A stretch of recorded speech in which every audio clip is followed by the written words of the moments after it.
अस्सलाम वालेकुम बेटा। Welcome in byte bond chemistry. मेरा बेटा आज का जो हमारा लेक्चर है ये है क्वांटम नंबर की बेस पे। इसमें हम पढ़ेंगे कि क्वांटम नंबर क्या होते हैं, कितने क्वांटम नंबर हैं, किन क्वांटम नंबर को बोहर ने एक्सप्लेन किया, बोहर एटॉमिक मॉडल ने, और कितने ऐसे क्वांटम नंबर थे जिन्हें श्रोडिंगर वेव इक्वेशन ने एक्सप्लेन किया, और वो कौन सा क्वांटम नंबर है जिसे पाउली ने अपने प्रिंसिपल में एक्सप्लेन किया। तो चलते हैं लेक्चर की तरफ। तो आज हमारा लेक्चर है quantum number. Quantum number, what is quantum number? The Bohr atomic model, the Bohr model was the one dimensional model that used one quantum number to give information about the size and energy of the orbit. तो Bohr atomic model ने क्या explain किया था? One dimensional model था जिसने एक ही quantum number को एक्सप्लेन किया and give information about the size and energy of the orbit which was describe by an quantum number, जिसको हम क्या कहते थे? एन क्वांटम नंबर कहते थे या प्रिंसिपल क्वांटम नंबर कहते थे। यानी जो बोहर था उसने सिर्फ एक ही क्वांटम नंबर को एक्सप्लेन किया जो कि क्या था? Principal quantum number.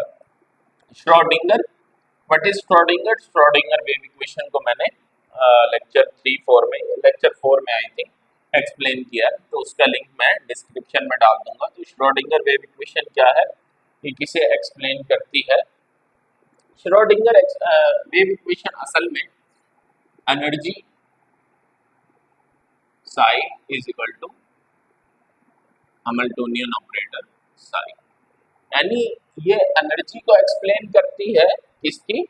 यानी इलेक्ट्रॉन की एनर्जी है, उसकी लोकेशन है, उसको डिस्क्राइब करने में इस्तेमाल होती है। इसको मैंने जो है श्रोडिंगर वेव इक्वेशन की डेरिवेशन को मैंने सिंपली डिस्क्राइब किया है, लेक्चर 4 में एक्सप्लेन किया है इसको, मजीद फिर डेरिवेशन की है। Schrodinger model allow the electrons to occupy the three dimensional space. उसमें फिर हम थ्री डायमेंशनल स्पेस को इस्तेमाल करते हैं, जिसके लिए डेरिवेटिव हम कर्ल भी यूज करते हैं। तो जैसे curl over curl x square कह लो, वाई प्लस वाई आता है, फिर इसी तरह का ये कर्ल वगैरह हम इसमें डेरिवेटिव कर्ल यूज करते हैं। क्यों यूज करते हैं? क्योंकि थ्री डायमेंशन की बात हो रही है, यानी थ्री डायमेंशनल स्पेस में इलेक्ट्रॉन की प्रोबेबिलिटी क्या है? What is the probability of electron in the three dimensional space? इसको अब बताएगा श्रोडिंगर वेव मॉडल यानी वेव इक्वेशन ने एक्सप्लेन किया था। तो ये क्या बताता है? Schrodinger models allow the electron to occupy the three dimensional space, therefore it requires three coordinates, therefore it's requires three coordinates। ये तीन कोऑर्डिनेट्स पर बेस करता है, एक्स वाई जी भी कह सकते हैं। और द थ्री क्वांटम नंबर, तीन क्वांटम नंबर को एक्सप्लेन करता है टू डिस्क्राइब द ऑर्बिटल्स, मुख्तलिफ किस्म के ऑर्बिटल्स को एक्सप्लेन करने के लिए, in which electron can be found, जिनके अंदर इलेक्ट्रॉन क्या हो सकते हैं? पाए जा सकते हैं। तो श्रोडिंगर वेव इक्वेशन क्या करता है? तीन क्वांटम नंबर को एक्सप्लेन करता है, जबकि बोहर एटॉमिक मॉडल ने हाइड्रोजन की बेस पर सिर्फ एक ही क्वांटम नंबर को एक्सप्लेन किया था, जो शेप एंड जो साइज एंड एनर्जी को सिर्फ एक्सप्लेन करता, शेप को नहीं, सिर्फ साइज एंड एनर्जी को एक्सप्लेन करता था। 2D मॉडल था। तो there are the three quantum number that come from the Schrodinger wave equation. देखो, श्रोडिंगर वेव इक्वेशन से तीन ही मॉडल आए। प्रिंसिपल क्वांटम नंबर को भी बताया इसने, अजीमुथल क्वांटम नंबर को भी बताया, मैग्नेटिक क्वांटम नंबर को भी बताया। यानी इसमें से सिर्फ एक प्रिंसिपल को बोहर ने एक्सप्लेन किया, लेकिन श्रोडिंगर ने अगेन प्रिंसिपल को भी एक्सप्लेन किया, अजीमुथल को भी एक्सप्लेन किया एंड मैग्नेटिक क्वांटम नंबर को भी एक्सप्लेन किया। जो एंड में फोर्थ है हमारे पास स्पिन क्वांटम नंबर, वो बाद में ऐड हुआ on later on, spin quantum number added the later on in 1932 by the Uhlenbeck। Uhlenbeck एक साइंटिस्ट था, उसने ऐड किया, and the Pauli's and Uhlenbeck. अब इसमें यहाँ गोल्ड जो है, गोल्ड स्मिथ नाना खैर एक और साइंटिस्ट था जिसकी यहाँ जो कंट्रीब्यूशन थी, खैर उसको छोड़े। उहलेनबेक को आप याद रखें, पाउलीज को याद रखें, काम चल जाएगा।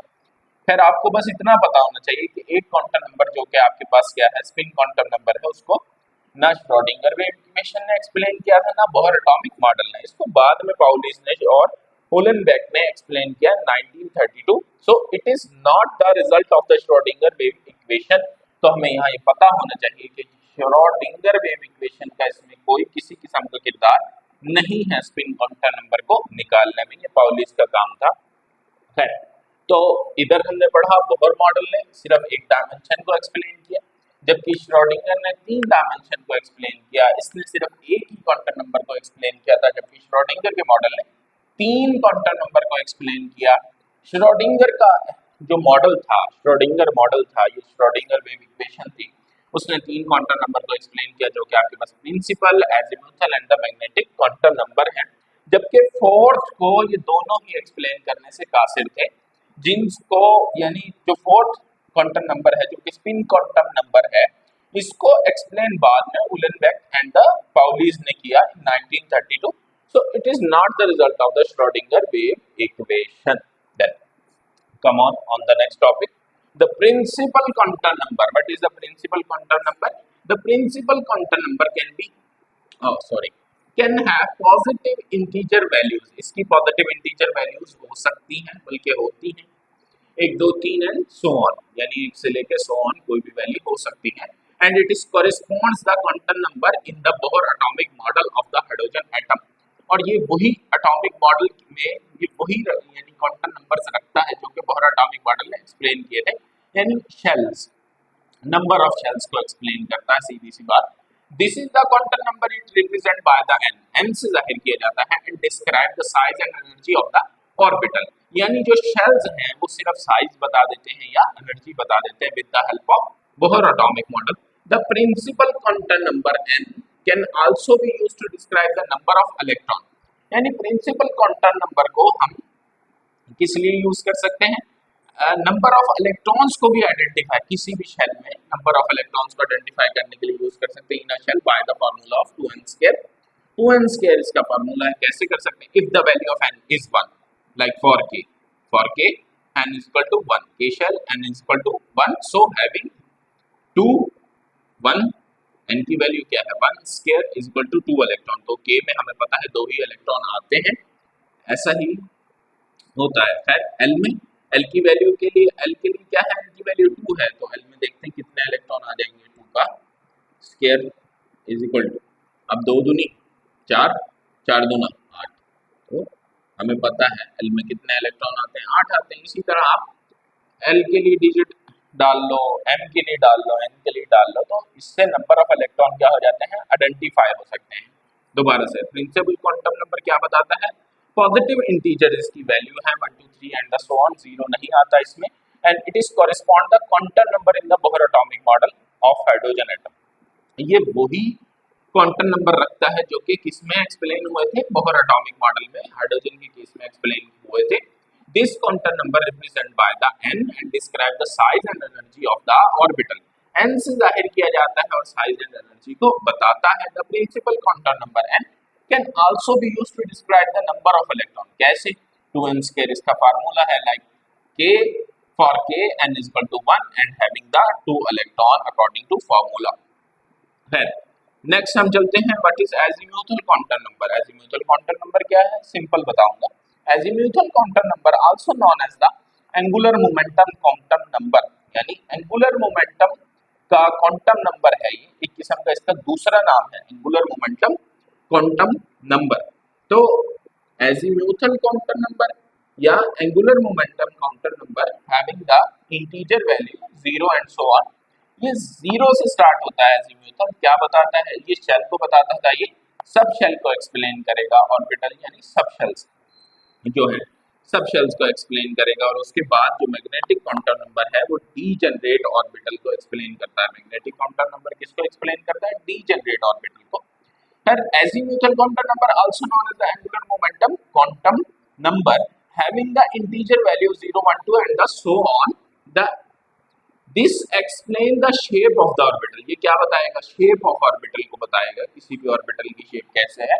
तो if n is equal to 1, अगर n की वैल्यू 1 है, शेल 1 है, तो l is equal to 0, L की वैल्यू क्या होगी, 0 होगी। अगर एन की वैल्यू 2 है तो एल की वैल्यू 0 भी होगी और 1 भी होगी। यानी सिंपल, अगर के शेल है तो उसमें सिर्फ एस ऑर्बिटल आएगा। अगर एन की वैल्यू 2 यानी एल शेल है तो उसमें एस एंड पी ऑर्बिटल आएगा।